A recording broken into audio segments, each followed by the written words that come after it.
As you saw by the title, we'll be making a timer in Rec Room using CV2. Let's get straight into it. First, we're gonna need a button. We're gonna need an event sender, an event definition, and an event receiver. We're gonna configure the event definition. We're gonna name it timer. Click submit. Then we're gonna scroll down, go to name under add new property, and we're gonna name it time. Press enter.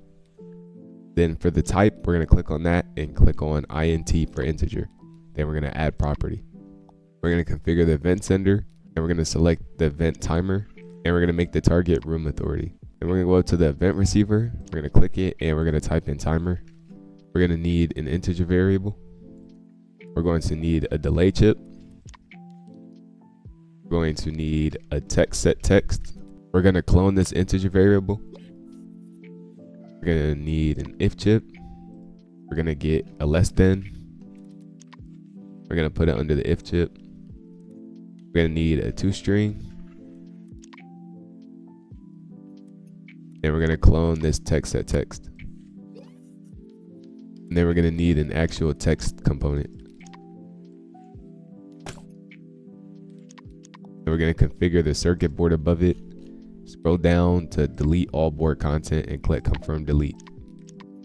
But we're gonna wire the pressed on the button to the input of the event sender. For this green input time, any number you input in here, that's what number it will start counting down from. So for this tutorial, I'm just gonna do 5. The execution is gonna go to the input execution of the integer variable. The integer variable input is gonna go to the green integer on time on the event receiver. Then we're gonna configure this integer variable and we're gonna name it time. Click submit, and we're gonna make it synced, and do the same for the other integer variable. Name it time, and it should automatically change to sync. Now we're gonna wire the execution to the run on the delay. We're gonna configure the delay blue input to 1. Then we're gonna wire the run to the text set text.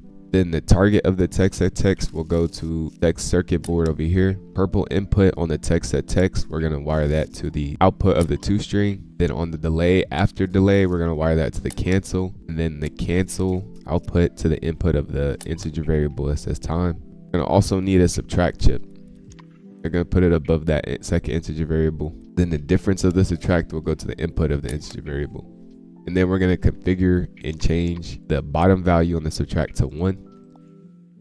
So it counts down by 1. Any number you change that to will count down by that number. The output of the integer variable will go to the input of the if. Then the condition on the if will go to the result on the less than. The a input will go to the output of the integer variable.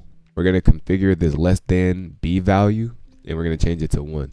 The toString value will wire that to the output of the integer variable. Then the then on the if will go to the text set text right beside it. Then the target will be the circuit board above the text. And same with the other text set text. The purple input will go to the result on the toString. Then the else on the if will go back to the run on the delay. And now if we click the button,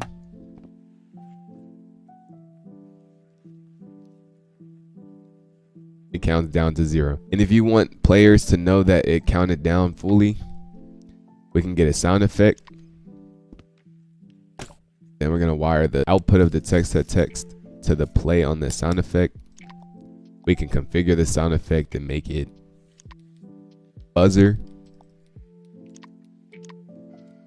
Now if I were to press this button again, let it count down, it should play a loud sound effect.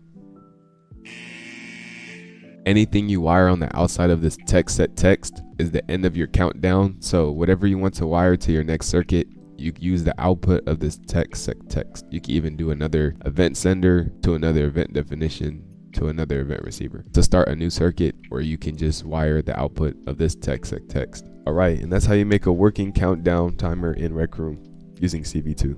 See you guys in the next tutorial. And this is my profile. Subscribe.